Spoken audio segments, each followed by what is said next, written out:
Setelah menempuh perjalanan yang lumayan jauh, Jaka Tingkir menemukan pohon yang besar dan rindang. Wah, bisa istirahat di sini dengan nyaman, umat Jaka Tingkir.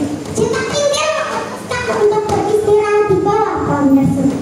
Saat beristirahat, Jaka Tingkir mendengar suara yang aneh. Suara tersebut terdengar seperti suara air yang mengalir.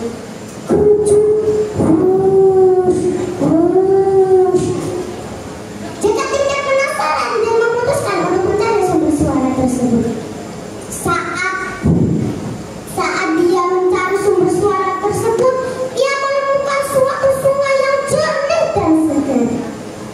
Ia berada di suatu daerah yang terdapat hamparan rumput yang lebat.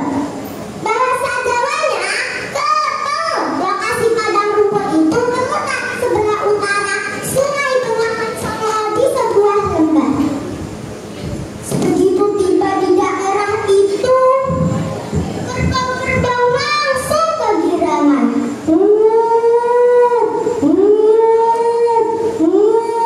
Makan rumput sepuasnya, begitu haus langsung minum air sungai. Hewan peliharaannya itu sangat senang. Mereka merasa tenteram atau nyaman. Atas dasar itulah desa itu dinamakan Katelan. Jaka Tingkir menetap di desa itu dan membangun sebuah desa.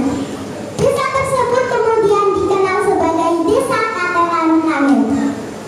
Jaka Tingkir memimpin desa itu dengan bijaksana.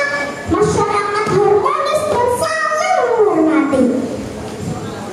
Terima kasih teman-teman.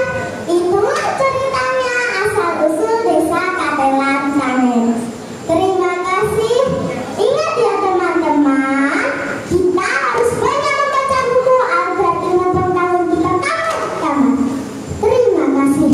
Wassalamualaikum warahmatullahi wabarakatuh. Waalaikumsalam.